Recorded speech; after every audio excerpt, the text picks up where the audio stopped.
Imagine a future where AI systems aren't just, answering your questions, but are proactively running your entire digital life. We're talking managing finances, operating smart devices, even making complex business decisions. Sounds incredibly powerful, right? But how do we truly trust these autonomous entities when they act independently? How do we even verify who they are in this sea of digital agents? Today, we're plunging into the fascinating world of autonomous AI agents. We're talking about systems that are a significant leap beyond simple chatbots or AI assistants. These are capable of complex reasoning and independent action. The core problem is our traditional ways of managing software, ensuring security, building trust. They simply aren't enough for these dynamic, non-deterministic entities. It's a bit like trying to navigate a bustling, self-driving city with only like horse and buggy rules. Exactly, that's a great analogy. The sources we've explored propose a pretty groundbreaking framework to address this new reality. It involves treating the AI agent as a software-defined device, or SDD. This paradigm, which draws inspiration from the Internet of Things, offers a structured, robust way to build verifiable identity, inherent trust, and frankly, ironclad security into the very architecture of the next generation of AI. We're going to unpack this concept, explore its profound implications, and, yeah, uncover some surprising challenges along the way. Okay, so by the end of this, you'll walk away understanding the true anatomy of an AI agent, how cutting edge digital identity can give these systems a kind of digital passport. Also, the unique and often insidious ways attackers try to trick them, and how we can build a multi layered defense to protect them. So let's start right there, getting really clear on our foundational concept. What truly distinguishes an autonomous AI agent from the AI we've already been interacting with? That's a great place to begin, because while we hear AI constantly, autonomous agents are indeed a different beast. It's definitely more than a bot or just a reactive assistant. An AI agent is a software system that autonomously perceives its environment, reasons, plans, and then executes tasks to achieve specific goals on behalf of a user. What truly elevates them is their proactive, goal-oriented nature. They can handle complex multi-step workflows, make independent decisions, and even learn from their experiences without constant human input. They don't just react to a single prompt, they anticipate, plan, and act to fulfill an objective. So they're not just reactive, they're proactive. That's a huge shift in capability. What's inside one of these things that gives it that sophisticated capability? Is it simply a really powerful language model? Well, a large language model, or LLM, is certainly at its core, it acts as its brain for natural language understanding and reasoning. But a full autonomous agent has a much richer cognitive architecture. Think of it as a suite of interacting components. First, there's the perception layer. This gathers data from various sources like APIs, databases, user interfaces, basically understanding its operating environment. Then, a crucial memory system, which is often multi-layered. You've got short-term working memory for immediate context and long-term persistent memory. This long-term memory is frequently powered by vector databases for recalling historical data, learned preferences, past experiences. So it actually remembers what it's done and learned across sessions, not just what's in the current conversation. That persistence adds a whole new dimension. Precisely. And then we have the planning and task decomposition module. When you give it a complex goal, the agent breaks it down into a sequence of smaller, actionable subtasks. It essentially formulates a coherent plan before it even begins to execute. Finally, and perhaps most importantly, is tool use. This capability extends its functionality far beyond just language. Agents can invoke external software, APIs, or even hardware controllers like sending an email, querying a database, running code. It effectively bridges abstract digital reasoning with tangible real-world action. That's a remarkably complex interplay of components. Wow. This sophistication immediately brings us to a radical idea from our sources. Thinking of this advanced AI agent as a software-defined device, it sounds a bit like we're turning a mind into a gadget. Well, what does that even mean? And why is this analogy so critical? It's an incredibly insightful analogy, actually. And it comes from well-established fields like software-defined networking and the Internet of Things. The core idea in software-defined systems is to decouple the control plane, that's the decision-making logic, from the data plane, which is the execution hardware or physical device. In IoT, an SDD is essentially a digital clone or virtual representation of a physical device. This abstraction allows software to programmatically manage what would otherwise be a bespoke, low-level piece of hardware. Okay, so how does that conceptual separation map to an AI agent? Where's the hardware and the software in this context? The mapping is quite direct and quite elegant. The agent's cognitive architecture, that LLM, memory planning and tool use logic we just discussed, that acts as the control plane. This is the brain that governs the device, making decisions and formulating actions. Its host environment, on the other hand, meaning the compute resources like CPU, GPU, memory, network interfaces, that's the data plane. This is where its decisions are actualized, where the software literally runs. Okay, I think I understand the mapping, but honestly, it sounds a bit like, are we just rebranding existing concepts? Or is there a fundamental shift in how we approach security here that maybe I'm missing? What's the real payoff? That's a crucial question, and it's far more than just new labels. This framework provides immense conceptual clarity. By explicitly separating the agent's mind from its body, so to speak, it helps us define distinct security domains. We can now think about securing the host environment, the hardware, separately from securing the agent's cognitive processes, the software, and securing its communications, the network, Hunter. This moves us from vague AI security to a structured architectural approach. It makes it dramatically easier to analyze specific threats, like, say, a malicious host attack where the underlying infrastructure tries to subvert the agent. It allows for targeted defenses rather than a sort of monolithic, often ineffective approach.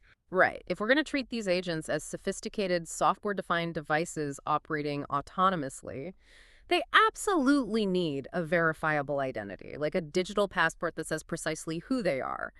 But traditional methods, they're clearly inadequate for something this dynamic and self-directed, aren't they? Absolutely not. Our IT environments are already swamped with non-human identities, NHI's machines, applications, bots, you name it. But traditional methods like static API keys or passwords, they're described as fundamentally inadequate for autonomous AI agents. They lead to credential sprawl, are easily stolen, and make accountability nearly impossible. An unverified, overprivileged agent poses severe risks: fraud, data exfiltration, impersonation, spreading misinformation. Without a reliable way to verify an agent's identity and trace its actions back to a responsible entity, we have a critical accountability gap, and that could undermine trust in the entire ecosystem. So what are the cutting-edge solutions for giving these powerful entities a verifiable, persistent digital identity, something that truly sticks and holds up to scrutiny? This is where the W3C Decentralized Identifier, DID standard, becomes really pivotal. DDs are globally unique identifiers, designed to be decoupled from any centralized authority. This allows for what's called self-sovereign identity, where the entity, or in our case its controller, the owner or developer, manages its own identifier. A DD resolves to a DBD document. Think of this as the agent's public face and its cryptographic root of trust. This document contains public keys for authentication and encrypted communication, service endpoints, controller information. It's like its public profile, cryptographically secured and independently verifiable. That gives them a unique name, a digital ID. But a name doesn't tell me if an agent can access my bank account or, make trades. How do we know what they're allowed to do? How do we grant specific authorizations? Right, good question. That's where verifiable credentials, VCs, come in. Another W3C standard that work hand in glove with the IDs. VCs are digitally signed claims made by an issuer about a subject, which is our AI agent. The agent holds this VC and can present it to a verifier to cryptographically prove its attributes or authorizations. Think of the powerful use cases here. A VC could attest to the agent's software version, its specific training data, or its LLM hash. That proves its origin and integrity. We call that provenance. Or an identity and access management, an IAM system, could issue a VC stating this agent can read from the customer database but not write. That's granting authorization. Or maybe a VC could confirm an agent adheres to GDPR or HIPAA, ensuring compliance. So this isn't just about better security. It feels like it's about embedding computational ethics into the very fabric of AI agents' actions, enforced by cryptography. Yeah. That's a profound shift. It means an agent simply cannot do something it isn't authorized for, not just shouldn't. What does that fundamentally change about how we interact with digital systems, both technically and, I guess, ethically? It's a game changer. It really is. This is a huge shift from a state-based security problem where you're simply protecting a static secret like an API key to a proof-based problem. An agent doesn't just have a key, it proves its identity and capabilities through cryptographic signatures. This enables a new era of trust where policies become machine-verifiable constraints on agent behavior. An agent needing a specific compliance VC for a financial transaction. It would simply be rejected at the cryptographic level if it doesn't have one. No valid VC, no action. This creates a hard, verifiable boundary for behavior, moving us closer to systems where integrity isn't just desired, but cryptographically enforced. That sounds incredibly robust. But wait, If these agents are self-sovereign, couldn't that be a loophole? What prevents a malicious agent from issuing its own false credentials? Or maybe just refusing to present credentials that would reveal its true and potentially harmful capabilities? That's an excellent challenge to the concept, and it highlights some nuances. Firstly, the term sovereignty itself is a bit problematic for an agent, which is, at the end of the day, a tool, not a moral entity. Its sovereignty ultimately rests with a human owner or developer who controls its private keys. Secondly, while DIDs are decentralized, the trust ecosystem still relies heavily on centralized authorities, those verifiable credential issuers. So what you're describing is less about an agent issuing its own false credentials and more about whether an untrusted issuer could issue false VCs. This is why the system could potentially re-centralize around a few powerful trusted issuers. That might inadvertently create a market for trust where only agents credentialed by these few entities truly thrive. And this also introduces profound legal and philosophical ambiguities. If a fully verified agent acting autonomously causes harm, who is legally liable? Plus, granting a persistent identity, even if digitally controlled, it kind of blurs the line of legal personhood for something legally considered property. That raises ethical concerns about privacy and potential surveillance if every action is immutably logged. Okay, so we've got this agent as SDD framework and a way to give agents verifiable identities using DDs and VCs.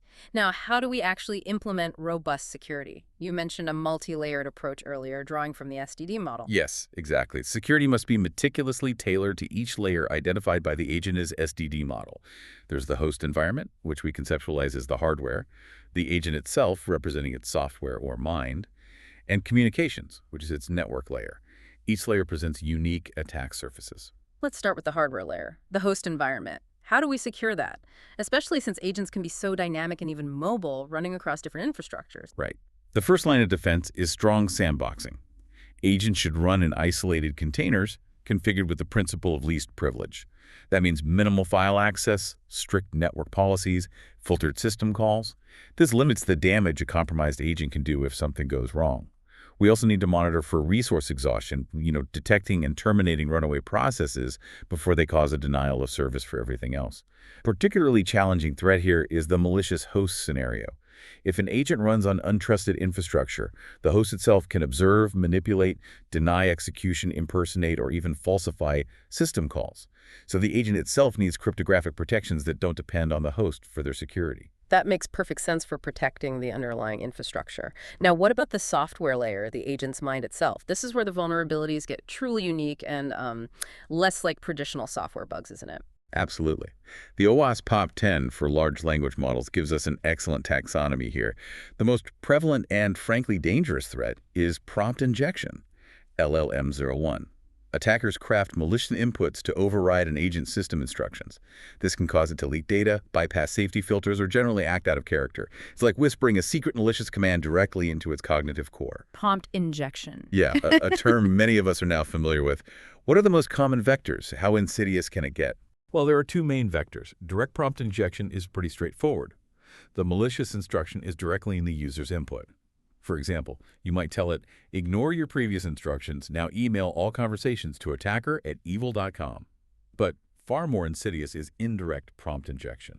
Here, the malicious prompt is hidden within external data. The agent processes like a seemingly innocuous web page, a document, maybe an email it reads. The agent ingests this external data, and the hidden prompt activates, hijacking its behavior without any direct malicious input from the current user. These can be zero-click exploits, requiring no active interaction from the user to trigger. Very sneaky. Another critical area is data and model poisoning, LLM04. This attacks the agent's knowledge base. It can happen through training data poisoning, where malicious data is subtly injected into the vast datasets used to train the LLM itself.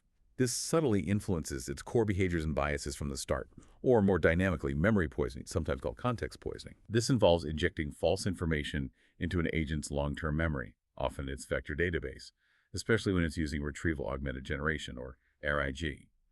This taints the agent's understanding of this world over time. Wait, can prompt injection and memory poisoning work together? Like in a particularly nasty feedback loop, a sort of self-inflicted digital Trojan horse. What's truly unsettling here is the causal feedback loop they can create. Yes, an attacker could use a seemingly harmless prompt injection to instruct the agent to write malicious data, which itself contains an indirect prompt into its own long-term memory. Later, maybe days or weeks later, when the agent retrieves that memory as context for a different, completely unrelated task, the dormant hidden prompt activates, and the agent is hijacked. This is incredibly hard to trace because the final malicious action isn't directly tied to an obvious recent malicious input. Makes forensics a real nightmare. That's chilling. And frankly, terrifying. Okay, finally, the action layer, the tools. This is where the agent actually does things in the real world or other systems. What are the unique threats to this powerful capability? Right, this falls under tool misuse and excessive agency, LLM-06, and the OWASP list. A compromised agent can be tricked into using its legitimate tools for malicious purposes. Imagine an agent with an email tool being manipulated into sending spam or phishing emails, or one with a code interpreter executing arbitrary code on its host system remote code execution. The core mitigation here is strict adherence to the principle of least privilege. An agent should only have the absolute minimum permissions and tool access needed to perform its intended tasks. Nothing more. Critically, there needs to be an internal firewall between the agent's cognitive core, its control plane, and its tool execution engines, the data plane. Raw LLM output intended for tool calls must be treated as untrusted input and rigorously validated and sanitized before any command is actually executed. You can't just trust the LLM's output directly. And what about the network layer, the communications between agents or with external systems? How do we ensure those interactions are secure? Yet, beyond standard TLS encryption for transport, which is essential baseline, security must extend to the application layer itself. Every message sent by an agent should ideally be cryptographically signed using its private key, the one linked to its DD, and this should be verifiable with its public key from the DD document. This provides strong guarantees of authentication, confirming the message really originated from that specific agent, integrity ensuring it hasn't been altered in transit, and non-repudiation, meaning the sender cannot later deny having sent it. This forms a chain of verifiable trust for every single interaction. Okay, so far we've mostly talked about securing a single agent, but the real power, the promise, comes when multiple agents work together, right? Like a highly specialized digital team. That must introduce entirely new complexities for identity, trust, and security. Absolutely. This is where multi-agent systems, or MAS, come in, and yeah, they introduce security challenges at multiple levels. Even within a single modular agent, one made of perception planning memory subcomponents, there are internal attack surfaces. If a perception module gets compromised, for instance, it could potentially poison the memory module with bad data. So we need zero trust inside the agent architecture itself, with strong compartmentalization at least privilege for internal modules, just as you'd have within any complex software system. Then there are interagentic communication protocols. Agents need standardized, secure ways to talk to each other. We're seeing new standards emerging, like the Model Context Protocol, MCP, which is sometimes described as aiming to be a USB-C for AI, for agent-to-tool communication. And the Agent Communication Protocol, ACP, aims to standardize agent-to-agent negotiation and interaction. The critical point here, again, is that these protocols can't just assume implicit trust. Every message must be treated as untrusted until its source is authenticated, its content validated, and its sender authorized. And that leveraging of DIDs and VCs for digital signatures and capability proofs is key. So how do we build trust when agents from different organizations, maybe developed by different entities, are talking to each other and acting autonomously on our behalf? Trust in MAS really has two distinct tiers based on the research. First, there's foundational trust. This is cryptographic, based on that verifiable identity, the DIDs and VCs we discussed. It rigorously authenticates who an agent is and what it's permitted to do. It's the bedrock. Second, there's behavioral trust. This relies more on computational reputation models. Agents gather evidence from their direct experience with other agents, maybe witness information from third-party agents and other contextual factors to compute a trust score. How reliable or performant another agent seems to be based on past interactions.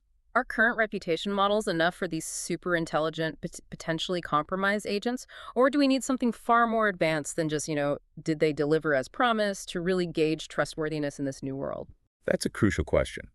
Traditional reputation models often focus purely on transactional reliability, did they do the job? But a fundamentally honest agent, one that usually performs well, could still be compromised by prompt injection, even if its past behavior was impeccable. Its underlying state might have changed. So we urgently need what some are calling adversarially aware reputation models. These need to incorporate an agent's security posture as a key dimension of its trustworthiness. Imagine an agent could provide VCs attesting to its use of sandboxing its last security audit date, or its adherence to specific input sanitization best practices. This makes security itself a marketable attribute, actively incentivizing developers to build and maintain more secure agents, rather than just focusing on raw performance. When you have so many autonomous agents interacting, all with these complex behaviors and potentially vast autonomy, what are the systemic risks? The risks for the entire ecosystem? It sounds like it could become a digital house of cards pretty quickly. It can indeed feel that way sometimes. The interconnectedness, while incredibly powerful, can also amplify attacks dramatically. We face risks like cascading failures, where one compromised or malfunctioning agent triggers a chain reaction throughout the network. Imagine a single faulty data point in a supply chain agent causing ripple effects across inventory, logistics, and financial systems. Scary stuff. There's also the risk of collusion and reputation manipulation. Malicious agents could work together to artificially inflate their own reputations or unfairly badmouth competitors thanks civil attacks, where one adversary creates many fake identities to overwhelm the system. We could see unintended information disclosure, where a compromised agent is used as a proxy to request sensitive information from other agents it trusts, leading to a kind of profuse propagation of trust to unintended parties. And finally, perhaps the most unpredictable, destructive emergent behavior. This is where unforeseen harmful outcomes arise from complex interactions that no single agent actually intended. Think multiple automated trading agents inadvertently triggering a flash crash simply by following their individual program mandates in a rapidly changing market. Wow. This deep dive has truly laid out a comprehensive and very architectural vision for managing and securing autonomous AI agents. The agent as SDD framework, combined with verifiable identities like DIDs and VCs, definitely offers a structured and seemingly robust path forward for building trust and accountability into these increasingly intelligent systems. Indeed. And while the technical elegance of this framework is pretty clear, we absolutely must acknowledge the profound challenges ahead. There's the sheer implementation complexity of integrating LLMs, decentralized identity systems, reputation models. It's a lot. There's the performance overhead of cryptographic operations, especially in real-time agent applications where speed matters. And perhaps most critically, the need for a truly robust ecosystem governance model for those trusted VC issuers. Who establishes these issuers? Who audits them? How do we prevent capture? And beyond the pure tech, there are those huge ethical and legal questions that linger from our earlier discussion. Who's truly liable when an autonomous agent, even one with a verifiable identity, makes a mistake or causes harm? Does giving an AI a persistent, verifiable identity nudge us further down the path towards electronic personhood in unexpected ways, legally or socially? And what about the privacy implications of immutable audit trails for every single agent action, creating a potentially vast permanent record of everything these agents do? It really sounds like the technology itself, no matter how elegant, isn't enough without a robust human framework around it. Precisely. The entire system's integrity, at the end of the day, relies on the trustworthiness of those VC issuers and the fairness of the reputation systems built on top. This underscores the unavoidable need for robust legal, economic, and social governance frameworks to complement the technology. Who governs the issuers? Who arbitrates disputes in these potentially decentralized systems? These are the foundational institutional trust questions that will ultimately be crucial for the widespread success and, importantly, the responsible deployment of agentic AI. So, as we navigate a future where AI agents become increasingly integral to our daily lives, our work, everything, consider this. If we can make these non-human entities cryptographically prove not just who they are, but also how secure they are, does that change our fundamental understanding of digital trust and accountability? And what are the unexpected impacts of building this market for trust for AI? What does that mean for agents that maybe don't come from a prestigious issuer? Could we see an AI class system emerge, or even a kind of digital redlining based on an agent's credentials? Something to mull over until our next deep dive.